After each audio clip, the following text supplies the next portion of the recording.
Good evening friends, అందరు ఎలా ఉన్నారు? శుభ సాయంత్రం. చూసారా మా ఊర్లో కంది ఎలా ఉందో? బాగా పూత మీద ఉంది, పిండి మీద ఉంది.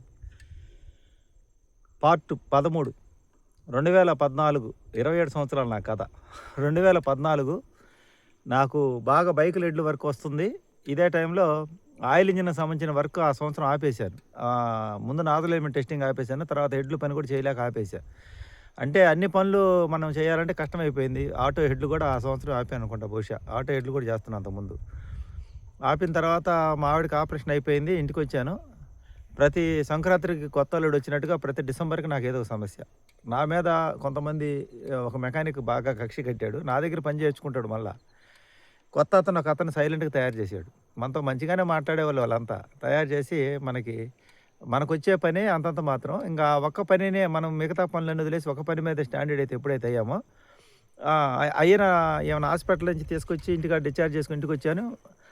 అక్టోబర్ నెలలో జరిగిందనమాట ఆపరేషను. డిసెంబర్లో మళ్ళా కొత్తగా వేరే వాళ్ళు నేను చేసే పని స్టార్ట్ చేశారు. సరే చేస్తే చేశారులే అని నేను నా పని నేను చేసుకుంటూ పోతున్నాను. ఇంకా అక్కడి నుంచి వాళ్ళని 2015 వచ్చేసింది. 2015లో మా అమ్మాయి 2014 డిఎస్సి రాసింది. 2 మార్కుల్లో మిస్ అయిపోయింది జాబు. 2015లో అమ్మాయి వచ్చేసి స్కూల్లో చేరింది, ప్రైవేట్ స్కూల్లో. 2500 రూపాయలు శాలరీ, ఫస్ట్ శాలరీ. ఏదో ఒకటిలే ఖాళీగా ఉండకుండా చేరింది. అమ్మయ్య, నా కూతురు ప్రయోజకురాలేదు నేను చదివించినందుకు అని నేను ఆనందపడ్డాను. అమ్మాయిని రోజు తీసుకుపోయి స్కూల్ కాడ వదిలిపెట్టి రావాలి. అప్పుడు మా అమ్మాయికి స్కూటీ తీసిలా, బండి తీసిలా. బండి కూడా చేత కాదు, నేనే వదిలిపెట్టి రావాలి. ఈ లోపల మా అబ్బాయి డిగ్రీ సెకండ్ ఇయర్ చదువుతున్నాడు. ఇంకా అప్పుడు ఆ సంవత్సరం ఒక రకంగానే జరిగిపోతానే ఉంది. వేరే వాళ్ళు పెట్టినా నా పని నాకు వస్తుంది, ఇబ్బంది లేదు. ఎందుకంటే వాళ్ళు కూడా నాలాగే ఈ గిషన్లు ఏం పెట్టకుండా మామూలుగా ఈ హెడ్లై చేసుకుంటా చేస్తూ వచ్చారు. అదే సంవత్సరం 2015 మళ్ళీ ఇంకొకరి చేత కూడా పెట్టించారు. అతను మెకానికే. ఎందుకంటే అతను వచ్చినప్పుడల్లా నేను మా అమ్మాయిని స్కూల్ కాడ వదిలిపెట్టి రావడమో తీసుకొచ్చుకోవడం జరుగుతా కొంచెం లేట్ అవుతుంది వాళ్ళు ఇచ్చిన పని. ఆ కోపం మీద అతను కూడా ఇదే పని మొదలుపెట్టారనమాట. అంటే అవగాహన లేకుండానే అదంతా పనులనే స్టార్ట్ చేశారు. ఒకరికి ఇద్దరైతే మన పనికి పోటీ వచ్చేసారు. వాళ్ళకి ఆల్రెడీ వేరే వాళ్ళ పని ఉంది, బైకుల పని అవన్నీ ఉన్నాయి. కానీ నా పనికి అడ్డం తగులుతూ వచ్చారు. ఎంతమంది సరే తగిలితే తగిలేయాలని చెప్పి కొంత పని తగ్గుతుంది. వీళ్ళు కొత్తగా పెట్టినప్పుడల్లా ఏం చేస్తున్నా అంటే నేను కొంచెం రేటు పెంచేదానికి ఆటంకం అవుతుంది. అలాగే 2015 సరే, అమ్మాయి ఏదో ఉద్యోగం ఖర్చులుగా సంపాదించుకుంటుంది, ఉద్యోగం చేస్తుంది. నేను నా పని నేను చేసుకుంటే కొంచెం సాఫీగానే జరిగిపోతుంది. కొన్ని రోజులకి మా అమ్మాయి ఆ స్కూల్లో ఒత్తిడి ఎక్కువై మానుకుంది. 2015లోనే మానుకుంది. ఒక 3 నెలలు 4 నెలలు పోయి మానుకుంది.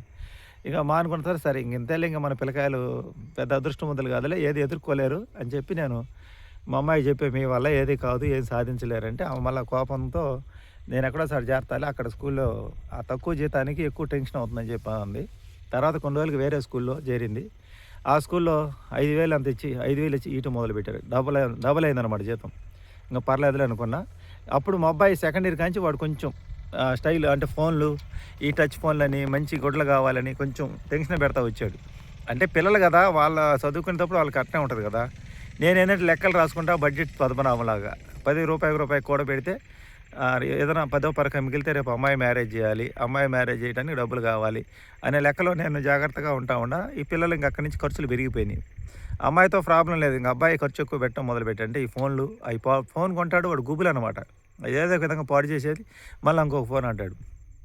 వాడి వల్ల కొంచెం టెన్షన్గా ఫీల్ అయ్యి ఆ డబ్బులన్నీ మా అమ్మాయి ఇస్తుంది. కానీ ఇట్టిచ్చిన పిల్లలు పాడైపోతాడేమో, పిల్లోడు పాడైపోతాడని ఒక భయం, ఆందోళన. 2015, 16 ఇలా 2015 సంవత్సరం ఇలా గడిచిపోయింది.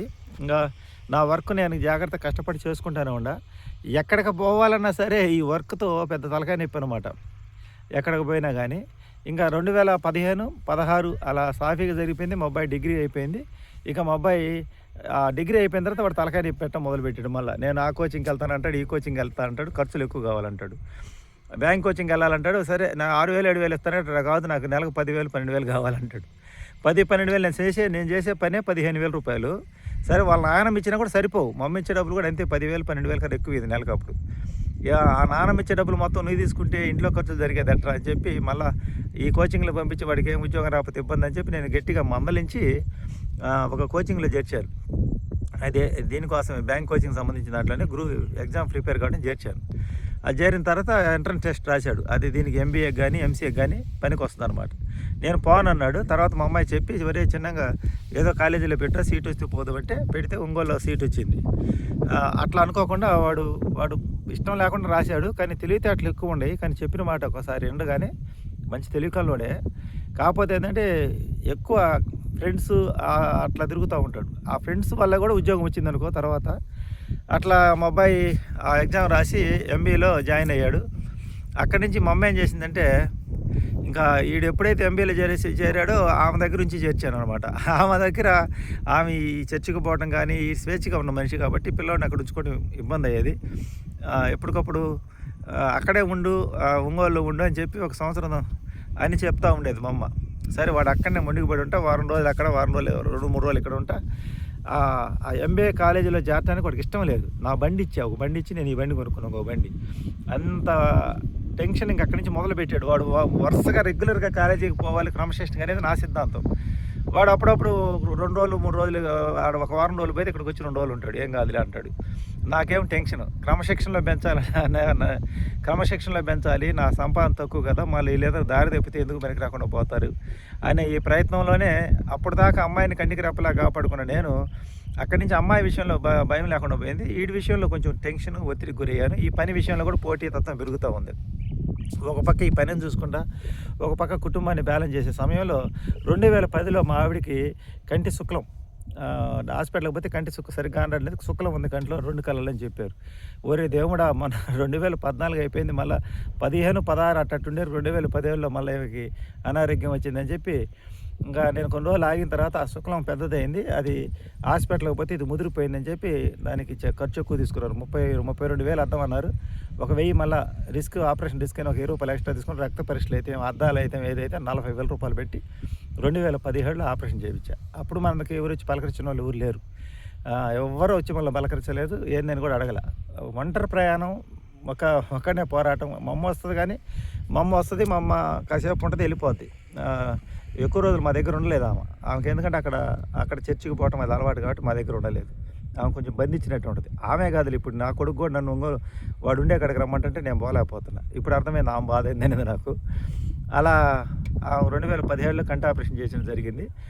అప్పుడు మళ్ళీ 50,000 రూపాయలు ఖర్చు అయింది. ఇలా 1 సంవత్సరం బాగుంటే 1 సంవత్సరం ఏదో ఒక ఇబ్బంది వస్తుంది. అదే టైంలో మా అబ్బాయి ఎంబీఏలో చేరటం, ఇంకా మా అమ్మ దగ్గర నుంచి వచ్చే డబ్బులు నాకు రావట్లా, వాడి ఖర్చులకు సరిపోతుంది. వాడు ఫోన్లు కొనడం అయితే వాడి బట్టలు మెయింటెనెన్స్ అయితే కొంచెం స్టైల్ మారే కొంది నాలో ఆందోళన ఉధృత పెరిగింది. నేనేమో రోజంతా కష్టపడితే నాకు 400, 500 కన్నా ఎక్కువ రావు. వీడు చేసే ఖర్చు ఏమో నేను సంపాదించడం చేస్తున్నాడు. ఇక భవిష్యత్తు ఎలా అనేది ఒక భయం, ఆందోళన బాగా ఎక్కువైపోయి టెన్షన్ ఇచ్చి నాకు బీపీ వచ్చేసింది.